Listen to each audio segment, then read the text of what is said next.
After my husband's funeral, I went to my sister's son's first birthday party, and she announced, "My son is your husband's child. So, as inheritance, I'll take half of your $800,000 house."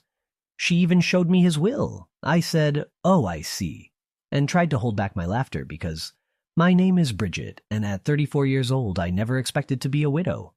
3 months ago, I lost Adam, my husband of 11 years, to a sudden aneurysm. Just days after his funeral, I dragged myself to my nephew Lucas's first birthday party, where my sister Cassandra dropped a bomb. She announced that Lucas was actually Adam's son, showing everyone a will and claiming half of my $800,000 house. What she didn't know was why I could barely hold back my laughter. If you are watching this from somewhere where family drama hits close to home, take a moment to like and subscribe. Trust me, you'll want to hear how I handled what came next. Adam and I met 12 years ago at a charity auction benefiting children with cancer. I was volunteering, helping organize the silent auction items, when he outbid everyone else for a painting I had been admiring all night.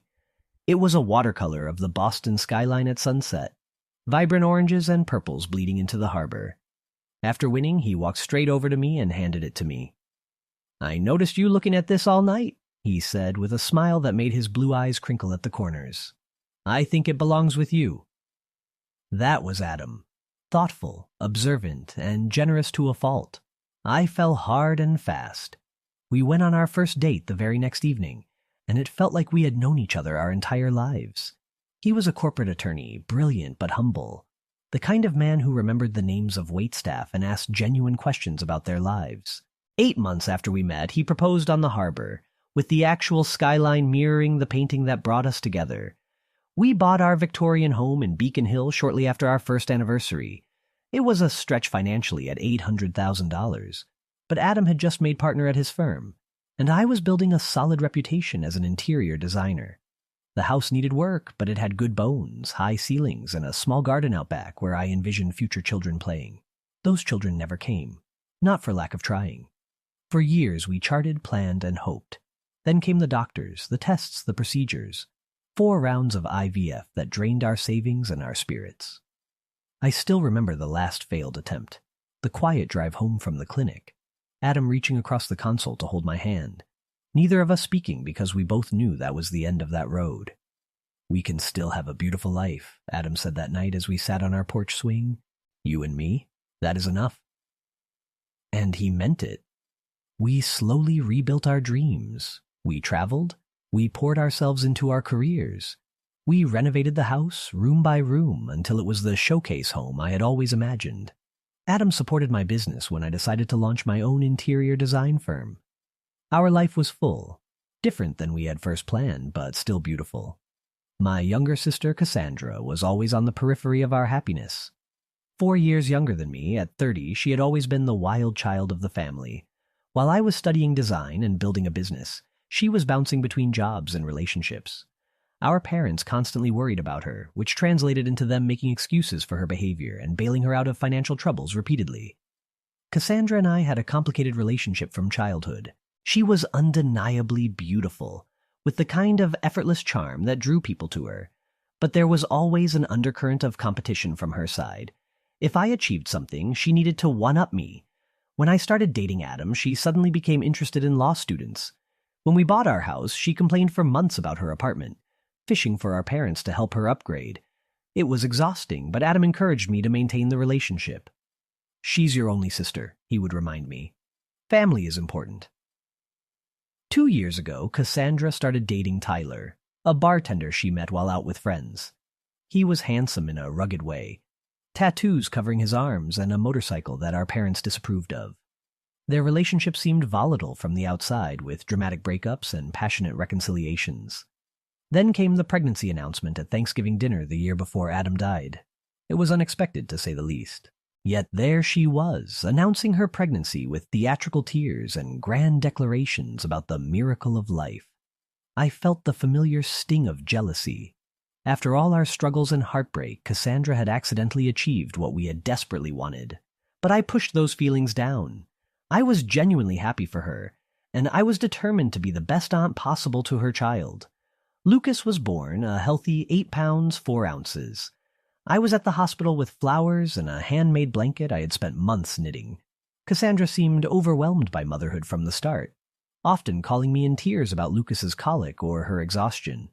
I stepped in as much as I could, sometimes watching Lucas overnight so she could sleep. Adam was less involved with Lucas than I was. In retrospect, I thought it was because of our own infertility struggles, that it might be painful for him to bond with a baby that wasn't ours. He was always kind when Cassandra brought Lucas over, but he kept a certain distance that I never questioned at the time. Then came that terrible Tuesday morning. Adam complained of a headache before leaving for work. I suggested he stay home, but he had an important client meeting. "Just a migraine," he insisted, kissing me goodbye. "I'll call you after the meeting." That call never came. Instead, I got one from the hospital. By the time I arrived, he was already gone. Brain aneurysm, they said.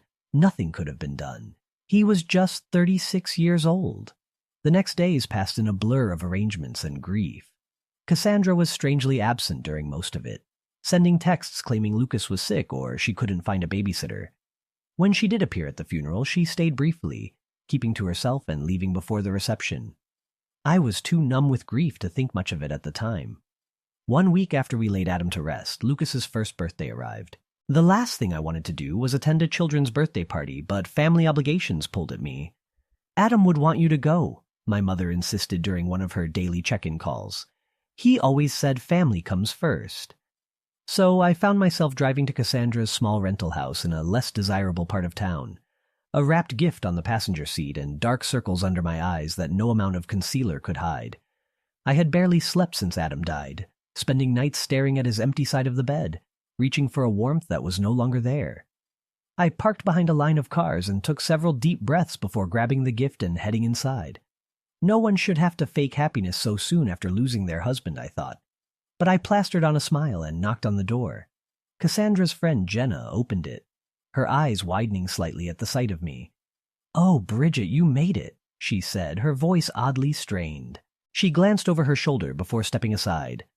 "Come in. Everyone's in the backyard." The small house was decorated with blue balloons and streamers. A banner reading "Happy First Birthday" Lucas stretched across the living room wall. I noticed a group of people I didn't recognize clustered in the kitchen, whispering. They fell silent as I passed, their eyes following me. In the backyard, more guests stood in small groups, plastic cups in hand. I spotted my parents sitting awkwardly at a picnic table, looking uncomfortable. My father stood when he saw me, relief washing over his face. "Bridget," he said, embracing me, "we weren't sure you'd come." "Of course I came," I replied, setting the gift on the designated table. "Where's the birthday boy?" "With Cassandra," my mother said, not quite meeting my eyes. "They should be out soon for the cake." I mingled awkwardly, accepting condolences and deflecting questions about how I was holding up. Everyone seemed on edge, conversation stopping abruptly when I approached. I chalked it up to people not knowing how to act around a newly widowed woman. After 30 uncomfortable minutes, Cassandra emerged from the house carrying Lucas on her hip. She was wearing a new dress I'd never seen before, her hair freshly highlighted. Lucas looked adorable in a little button-up shirt and bow tie, his chubby legs kicking with excitement at all the attention. Cassandra barely acknowledged me as she placed Lucas in his high chair. She seemed energized, almost giddy, moving around the yard with unusual confidence. Then she tapped a spoon against her cup, calling for everyone's attention. "Thank you all for coming to celebrate Lucas's special day," she began, her voice carrying across the yard. "This past year has been full of surprises and challenges, as many of you know." The guests exchanged glances. My mother suddenly became very interested in her shoes. "I've been keeping a secret," Cassandra continued, placing a hand on Lucas's head. "One that I can no longer hide, especially after recent events." A chill ran down my spine. Something was very wrong. "Lucas isn't Tyler's son," she announced, her eyes finding mine across the yard. "He's Adam's." The world seemed to stop. I heard gasps around me, felt my father stiffen beside me, but it was all background noise to the rushing in my ears. "Bridget's husband and I had a brief affair 2 years ago," Cassandra continued, her voice steady and rehearsed. "It was a mistake, a moment of weakness for both of us. We never meant to hurt anyone, but these things happen." I stood frozen, unable to process what I was hearing. My sister was claiming she had slept with my husband, that her son, the nephew I had lovingly cared for, was actually Adam's child. It was so absurd that I almost laughed out loud. But Cassandra wasn't finished. She reached into her purse and pulled out a folded document. Adam knew the truth about Lucas. Before he died, he updated his will, she said, holding up the paper. He wanted his son to be provided for. This will states that half of the house Adam and Bridget owned should go to Lucas as his biological child. Every eye in the yard turned to me. I could see the pity, the morbid curiosity, the discomfort. My parents looked stricken, my father half standing as if unsure whether to intervene. And then, to everyone's surprise, including my own, I felt a smile tugging at my lips. Not a happy smile, but the kind that comes when something is so outrageously false it's almost comical. I pressed my lips together, trying to contain the inappropriate laughter bubbling up inside me. "Oh, I see," I said finally, my voice calm and even. I took a sip of water to buy time to push down the urge to laugh in my sister's face. "May I see this will, Cassandra?" Her confident expression faltered slightly. She clearly hadn't expected this reaction. Slowly, she walked over and handed me the document. A typed page with what appeared to be Adam's signature at the bottom. I scanned it quickly, noting inconsistencies immediately. The formal language was all wrong. Nothing like the legal documents I'd seen Adam bring home. And the signature, while similar to Adam's, was clearly forged. The connecting stroke between the A and D was wrong, the final flourish too pronounced. I carefully folded the paper and handed it back to her. "Thank you for sharing this with me. I think I need to go now." "That's it?" Cassandra asked, confusion evident in her voice. "You're not going to say anything else?" "Not right now," I replied calmly, gathering my purse. "This is Lucas's day. We can discuss this privately later." I said goodbye to my shell-shocked parents, promising to call them soon. As I walked to my car, I could hear the murmurs behind me. The party atmosphere completely shattered. Once inside my car, safely out of view, I finally let out the laugh that had been threatening to escape. It started small, then grew until tears were streaming down my face. Not tears of joy, but a strange mix of grief, anger, and incredulous disbelief at my sister's audacity. Because there was something Cassandra didn't know. Something Adam and I had never shared with anyone. Something that made her elaborate lie not just hurtful, but impossible. The truth about Adam and Cassandra began 3 years ago, long before Lucas was even conceived. We had invited my sister over for dinner to celebrate her new job at a marketing firm, her longest employment to date. Adam had prepared his famous lasagna, and we had opened a good bottle of wine. It was a pleasant evening until I excused myself to take a work call from a client having a design emergency. The call took longer than expected, nearly 20 minutes of talking a wealthy client through hanging artwork. When I returned to the dining room, the atmosphere had changed. Adam looked uncomfortable, and Cassandra was sitting much closer to him than when I had left, her hand on his arm, laughing at something I hadn't heard. I thought nothing of it at the time. Cassandra had always been affectionate, and the wine had been flowing freely. But later that night, as we were getting ready for bed, Adam seemed troubled. "There's something I need to tell you," he said, sitting on the edge of our bed. "And I don't want it to cause problems between you and your sister, but I also don't want to keep secrets from you." He explained that while I was on the phone, Cassandra had made a pass at him. Nothing dramatic, just inappropriate comments about how lucky I was to have him, followed by a suggestion that he deserved someone who could truly appreciate him. When he rebuffed her, she laughed it off as a joke, saying I was too sensitive if I thought she was serious. I was hurt, but not entirely surprised. Cassandra had always pushed boundaries. We decided to let it go as an isolated incident, something caused by wine and her usual competitive nature. But it wasn't isolated. Over the next few months, Cassandra found ways to touch Adam whenever I wasn't looking, sent text messages that walked the line between friendly and flirtatious, and once even showed up at his office uninvited, asking him to lunch. Each time, Adam gently but firmly maintained boundaries and told me immediately afterward. After the office incident, we confronted my parents about Cassandra's behavior. It did not go well. They suggested Adam was misinterpreting friendly gestures, that Cassandra just looked up to him as a brother. My mother even suggested, with good intentions but terrible judgment, that perhaps Adam was feeling flattered by the attention and exaggerating the situation. That night, Adam and I made a decision. We would create distance from Cassandra without causing a family rift.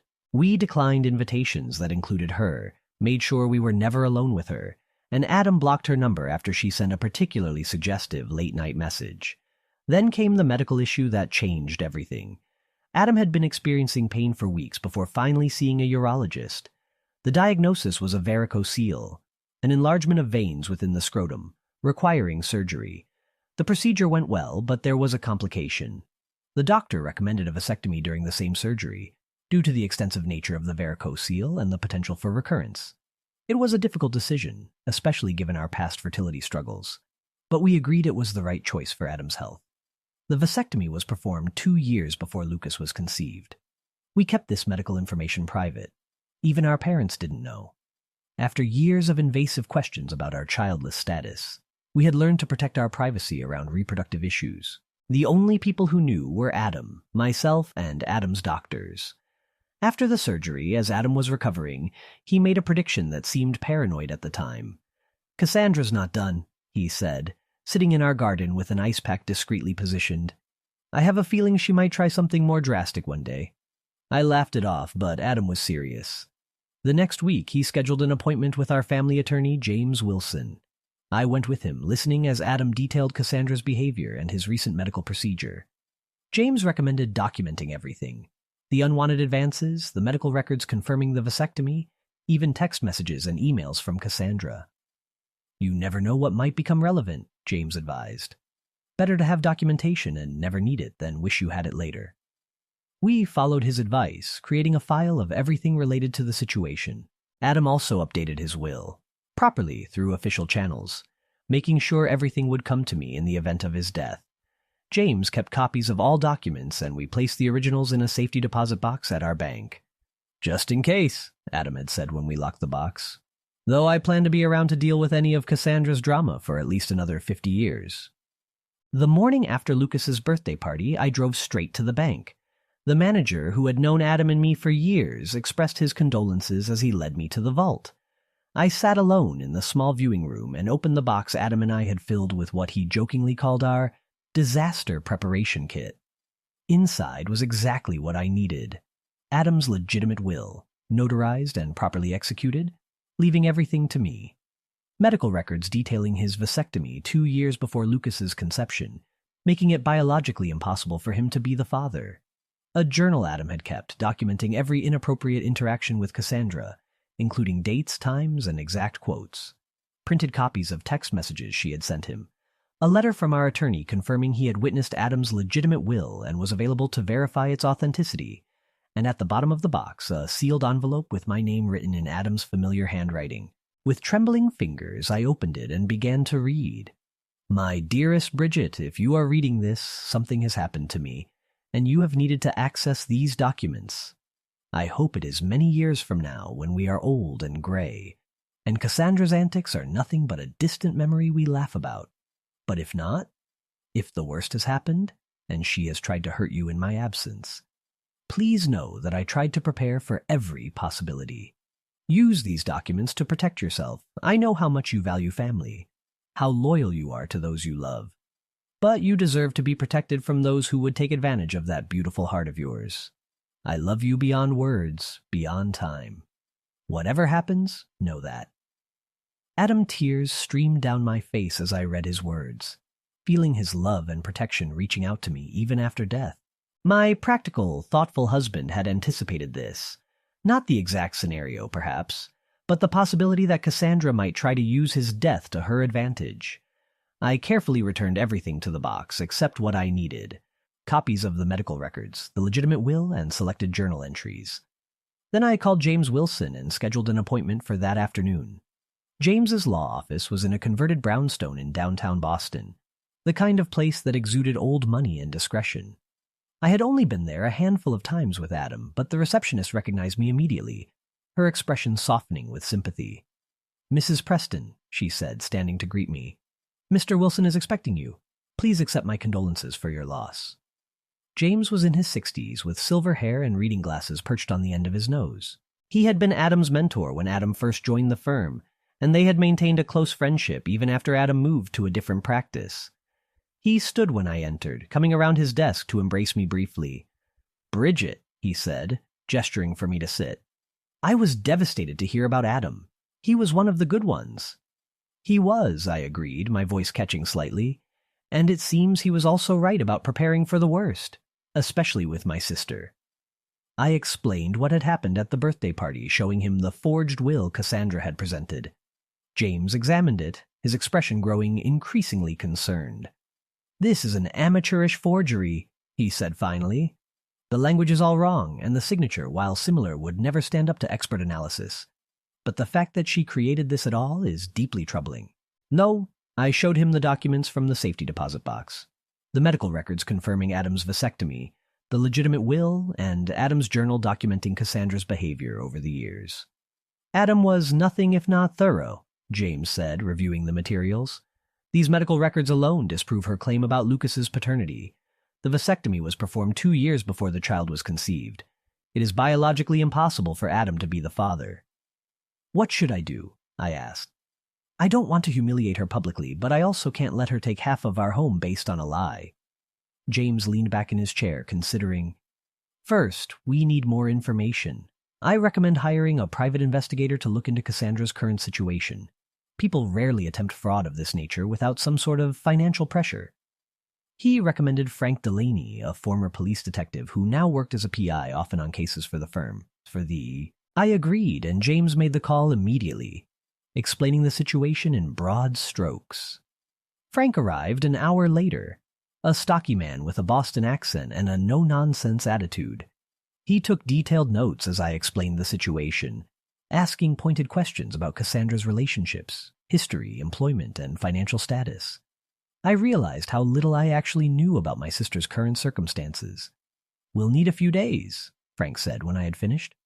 "My preliminary focus will be on her finances and her relationship with the child's actual father. Anything else you can tell me about him?" I shared what little I knew about Tyler, the bartender Cassandra had been dating when she became pregnant. I'd only met him a handful of times, and he had seemed uninterested in family gatherings. Last I heard, they were still together, but she rarely mentioned him anymore. "He wasn't even at the party yesterday," I added, which I thought was strange for the father of the birthday boy. Frank nodded, jotting another note. "That's a good starting point. I'll be in touch soon." 3 days later, Frank called to request a meeting at James's office. When I arrived, both men were reviewing documents spread across the conference table. "Mrs. Preston," Frank began once we were seated, "I've uncovered some concerning information about your sister's situation." According to his investigation, Cassandra was in dire financial straits. She had accumulated over $75,000 in debt, spread across credit cards, personal loans, and medical bills for Lucas, who had needed surgery for a heart defect shortly after birth. Her credit score was abysmal, and she had been rejected for 3 additional loans in the past month alone.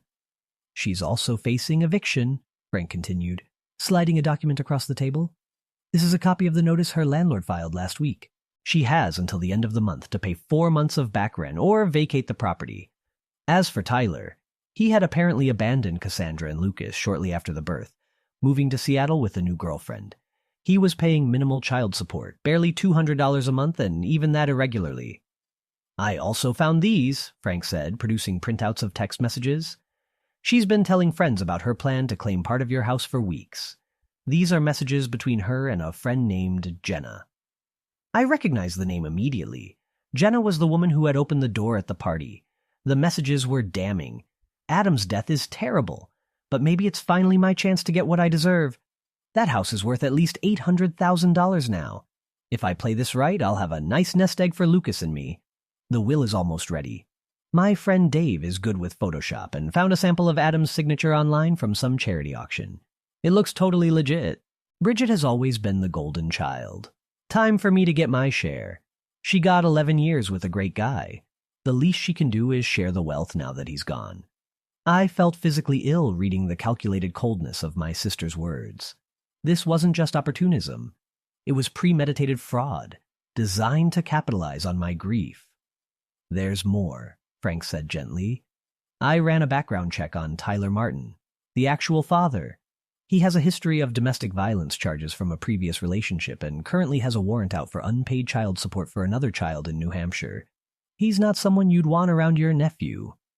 I sat in stunned silence, trying to process everything. My sister wasn't just desperate. She was willing to destroy Adam's reputation and our marriage to solve her financial problems. and her choice in partners had put Lucas in a potentially dangerous situation. "What do I do with all this?" I asked, looking between James and Frank. "I can't just expose all of this publicly.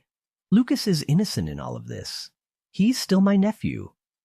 James removed his glasses, rubbing the bridge of his nose. "You have several options, Bridget. We could file charges against Cassandra for attempted fraud and forgery. That would likely result in criminal penalties, possibly even jail time given the amount of money involved." He paused, seeing my distress. "Or we could handle this privately. Confront her with the evidence, require her to retract her claims, and potentially work out an arrangement that protects both you and the child." I left the meeting with a heavy heart and a folder full of evidence. That evening, I called my therapist, Dr. Laurel Chen, whom I had been seeing since Adam's death, and scheduled an emergency session. In her calm, plant-filled office, I unloaded the entire situation. "I'm so angry I can barely see straight," I admitted. "But Lucas is just a baby. None of this is his fault. And despite everything, Cassandra is still my sister." Dr. Chen listened attentively, asking occasional questions about my relationship with Cassandra throughout our lives. "It sounds like this pattern of competition and manipulation has existed since childhood," she observed. "The current situation is an escalation, not an anomaly." "What would you do?" I asked desperately. "I can't tell you what decision to make," she replied. "But I will say that compassion does not mean allowing yourself to be victimized. You can be kind while still establishing firm boundaries and consequences." After much reflection, I decided on a course of action. I would confront Cassandra privately with all the evidence, offering her a choice: face potential legal consequences for her fraud, or accept a compromise that would provide for Lucas while requiring accountability from her. With renewed determination, I called Cassandra the next morning. "We need to talk about the will," I said when she answered. "Can you come to my house tomorrow afternoon?" "Just you. No Lucas." "I knew you'd come around," she replied, sounding smugly satisfied. "I'll be there at 2. I spent the morning preparing for Cassandra's visit, arranging documents in a logical order and, on James's advice, setting up recording devices. Massachusetts is a 2-party consent state, he had warned me. You can't record her secretly, but you can ask for her permission at the start, framing it as a way to ensure you both have a record of any agreement. At precisely 2 o'clock, the doorbell rang. I took a deep breath, steadying myself before opening the door. Cassandra stood on the porch looking polished in a new outfit, her confidence evident in her posture. "Come in," I said, leading her to the living room where I had set up 2 chairs facing each other, a coffee table between us with a recorder, water glasses, and a folder of documents. "I hope you don't mind if we record our conversation," I said. "It seems prudent given the legal nature of what we're discussing." She hesitated only briefly before nodding. "Sure, whatever makes you comfortable, though I think this can be pretty straightforward. The will is clear." I turned on the recorder, stating the date and time and confirming Cassandra's consent to be recorded. Then I sat back, studying her face. "Before we discuss the will, I'd like to understand exactly what you're claiming happened between you and Adam." Cassandra launched into a well-rehearsed story about a supposed affair 2 years ago. According to her, she and Adam had connected during a period when he and I were having problems. She claimed they met several times at a downtown hotel, that Adam had confessed his unhappiness in our marriage, and that Lucas was conceived during these encounters. "He always meant to tell you," she said, her eyes wide with practiced sincerity. "But then Lucas was born with the heart condition, and he didn't want to add stress. He promised he would provide for his son, though." I listened without interrupting, noting inconsistencies in her timeline and details that contradicted what I knew about Adam's schedule at that time. When she finished, I began asking specific questions. "Which hotel did you meet at?" "The Mandarin Oriental," she replied quickly. "And what room? Do you remember?" She faltered slightly. "It was on a high floor. I don't recall the exact number." "What days of the week did you usually meet?" "Tuesdays? Sometimes Thursdays?" "When he told you he was working late, what did Adam typically order from room service? Which side of the bed did he prefer? Did he shower before or after?" Details only someone who had actually been intimate with Adam would know. Cassandra grew increasingly flustered, her answers becoming vague and contradictory. "Why does any of this matter?" she finally snapped.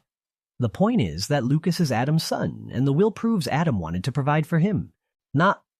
Actually, I said calmly, opening my folder, both of those claims are demonstrably false. I placed the medical records on the table between us. 2 years before Lucas was conceived, Adam had a vasectomy following surgery for a varicocele. It was completely successful, confirmed by follow-up tests. It was physically impossible for him to father a child after that procedure. Cassandra's face drained of color.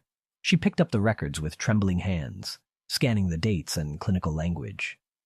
"These could be faked," she said weakly. "They're not," I replied. "And Adam's doctor is prepared to testify to their authenticity if necessary. But that's just the beginning." Next, I produced the legitimate will, notarized and properly filed with the court. This is Adam's actual will, prepared by James Wilson and witnessed by 2 partners at his firm. As you can see, it leaves everything to me, with no mention of Lucas. Cassandra's confidence was visibly crumbling, but she attempted to rally. "He must have changed it after this was drawn up. The will I have is more recent." "The will you have," I said evenly, "is a forgery, a poor one. James has already identified multiple legal inconsistencies, and the signature is clearly fake. Creating a fraudulent will is a felony in Massachusetts, punishable by up to 5 years in prison." I continued methodically, presenting more evidence. Adam's journal documenting her advances, the text messages between her and Jenna discussing the plan, and finally Frank's report detailing her financial troubles, eviction notice, and Tyler's abandonment. "We know everything, Cassandra," I said as she sat in stunned silence. "The question now is what happens next." For a long moment, Cassandra didn't speak. Then, to my surprise, she began to cry. Not the theatrical tears I'd seen her use to manipulate our parents, but deep, body-racking sobs. "I didn't know what else to do," she finally said between gasps. "I'm going to be homeless. Lucas and I will be out on the street in 2 weeks. Tyler left us with nothing. The medical bills just keep coming. I thought if I could just get some money from the house." "So you decided to destroy Adam's reputation?" I asked, my voice hardening. "To tell everyone he cheated on me? To forge legal documents?" "I was desperate," she shouted, her sadness turning to anger. "You have everything. This big house, a successful business, everyone's respect. What do I have? A baby with a heart condition, $75,000 in debt, and an eviction notice? You try making good decisions in that situation." Her outburst hung in the air between us. The raw honesty of it, stripped of manipulation and lies, reached something in me. Not forgiveness, not yet, but perhaps understanding. "Lucas is Tyler's son, isn't he?" I asked more gently. She nodded, wiping her eyes. "Yes, Adam never touched me." "Not like that. I did try with him years ago. He always shut me down immediately. He was annoyingly loyal to you." "And the will?" "My friend Dave helped me create it. He does graphic design and thought it would be easy to fake a signature. I was going to use it to pressure you into giving me money. I never thought you'd actually look into it so thoroughly." I turned off the recorder and sat back, considering my next move. Cassandra watched me nervously, clearly expecting the worst.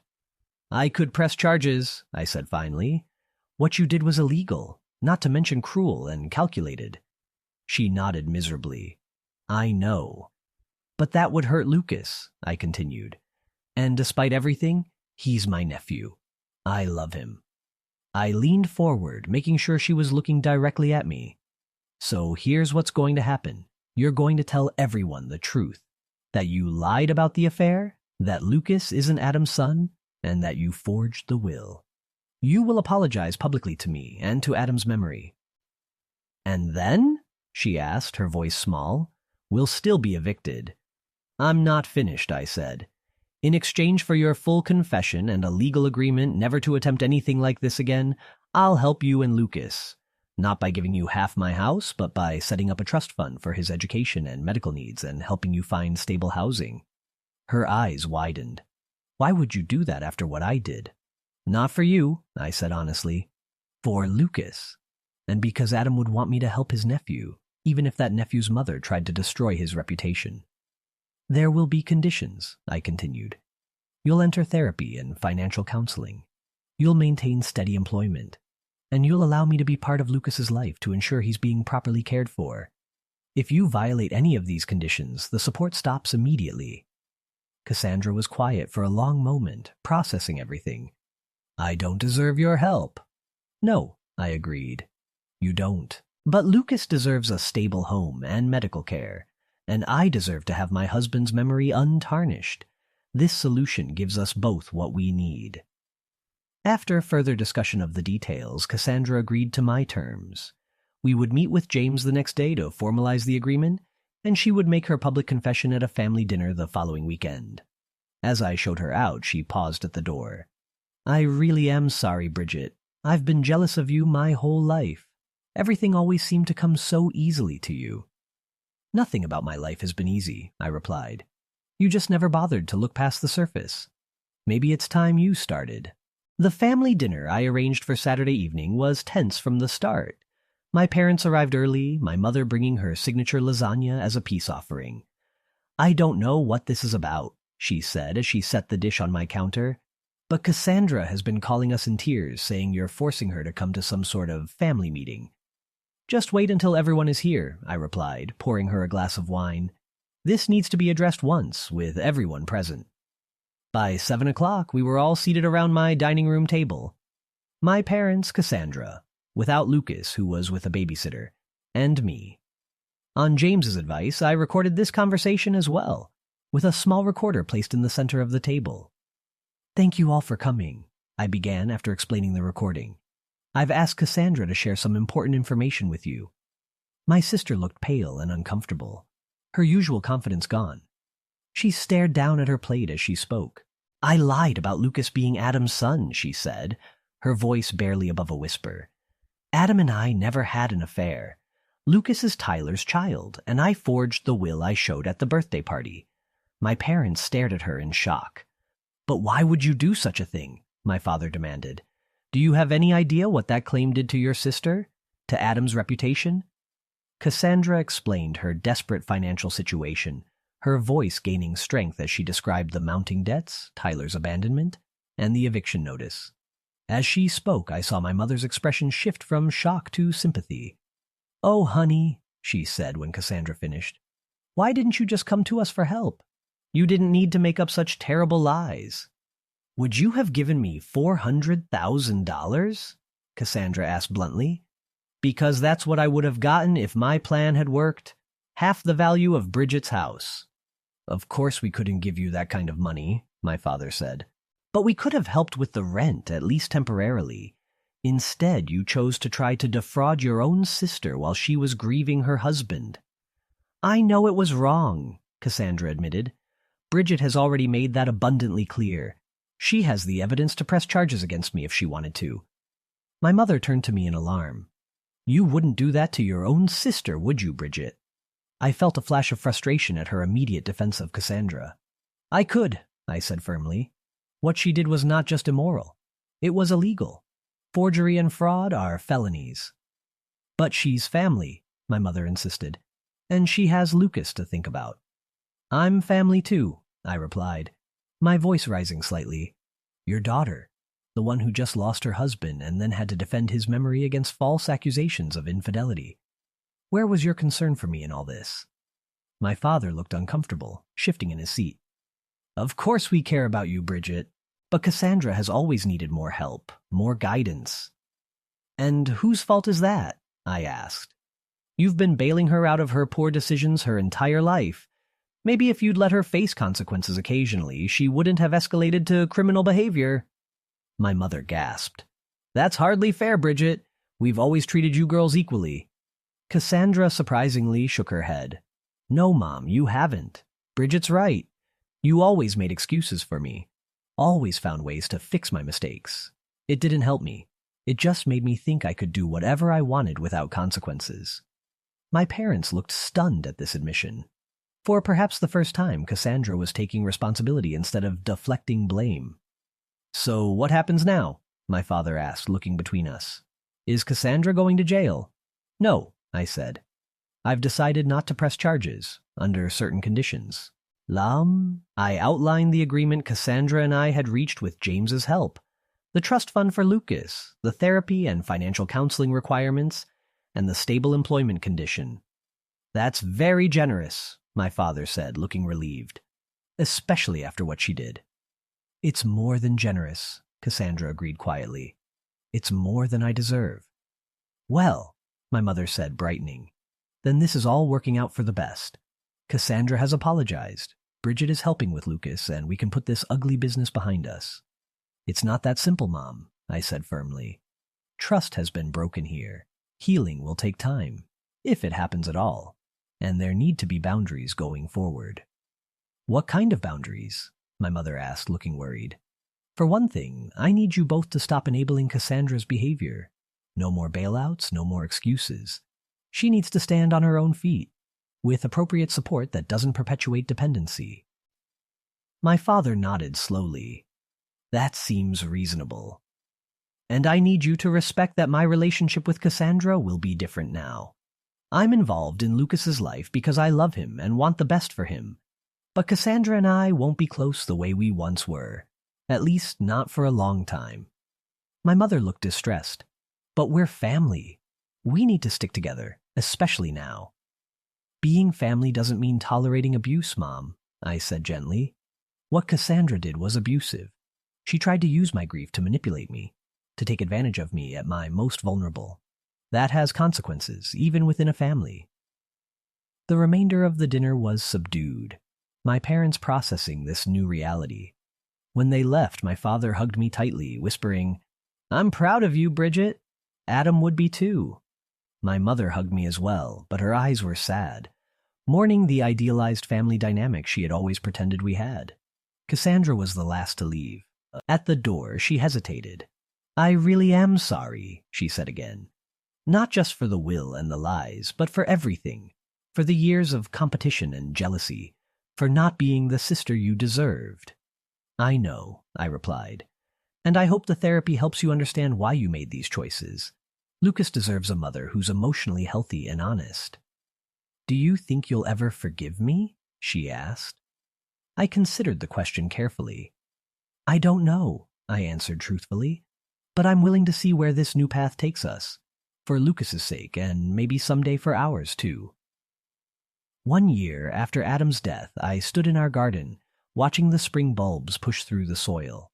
The daffodils Adam had planted the previous fall were blooming, a riot of yellow against the newly green lawn. I felt a bittersweet ache seeing them, knowing he had planted them with hopes of seeing them bloom. So much had changed in that year. The trust fund for Lucas was established and already helping with his ongoing medical needs. His heart condition, while requiring monitoring, was responding well to treatment, and he was growing into a cheerful, curious toddler. Cassandra had surprised everyone by truly embracing the conditions of our agreement. 6 months of therapy had helped her recognize the patterns of behavior stemming from childhood, the constant need to compete with me, the self-sabotage that had marked so many of her decisions. She had found steady employment as an office manager at a dental practice, a job that provided stability and benefits. Our relationship remained formal but cordial. I saw Lucas regularly, taking him for outings to the park or the children's museum. Cassandra and I didn't pretend to be close, but we had found a way to coexist peacefully for Lucas's sake. My parents had struggled initially with the new boundaries I had established. My mother especially found it difficult to accept that her daughters would not have the close relationship she had always envisioned. But over time, they too adjusted, learning to support Cassandra without enabling her dependency. As for me, the grief support group I had joined shortly after Adam's death had become a lifeline. 12 strangers bound together by loss had become friends, understanding each other in ways that even well-meaning family couldn't. 3 months after the confrontation with Cassandra, I established the Adam Preston Foundation for Legal Education, providing scholarships to students from underprivileged backgrounds interested in corporate law. It gave me purpose to see Adam's legacy continuing in the careers of young idealistic lawyers. Old friends stepped up in ways I could never have anticipated. Adam's law partners checked in regularly, inviting me to dinners and events. My college roommate, Sarah, flew in from Chicago monthly just to spend weekends with me. And then there was Michael. I met him at a fundraiser for the foundation 6 months after Adam died. He was a professor of ethics at Boston University, thoughtful and kind, with a quiet sense of humor. We started as friends, then gradually transitioned to occasional dinners. It was different than what I had with Adam, as it should be. Michael understood that loving again didn't mean replacing what came before. Standing in the garden that spring morning, I reflected on everything Adam had taught me, not just during our years together, but even after he was gone. His foresight in preparing those documents had protected me when I was at my most vulnerable. His journal entries had validated my experiences with Cassandra when my own parents tried to dismiss them. I had learned difficult lessons, that family relationships need clear boundaries to remain healthy, that documentation is not just a legal precaution, but sometimes an emotional necessity, that forgiveness doesn't have to mean forgetting or allowing harmful patterns to continue, and that sometimes the people we expect to protect us are the ones we need protection from. But I had also learned about my own strength. I had faced Cassandra's betrayal, navigated the legal complexities, and made difficult decisions about moving forward, all while processing the devastating loss of my husband. I had found a way to honor Adam's memory while beginning to build a new life for myself. The daffodils swayed in the spring breeze, resilient after the long winter. Grief is like that too. Not a straight line, but a series of seasons, each bringing its own challenges and unexpected beauty. "You couldn't have known what would happen after you were gone," I said softly to the garden Adam had loved. "But somehow you prepared me to face it, and in that way your love protects me still." As I turned to go back inside, I felt a sense of peace that had been absent for so long, not because the grief was gone, it never would be completely, but because I had found a way to carry it alongside hope for the future. If there's one thing I would share with anyone facing betrayal within their family, it's this: protect yourself with both documentation and boundaries. The people who truly love you will respect those boundaries, and the ones who don't were never safe for you to begin with.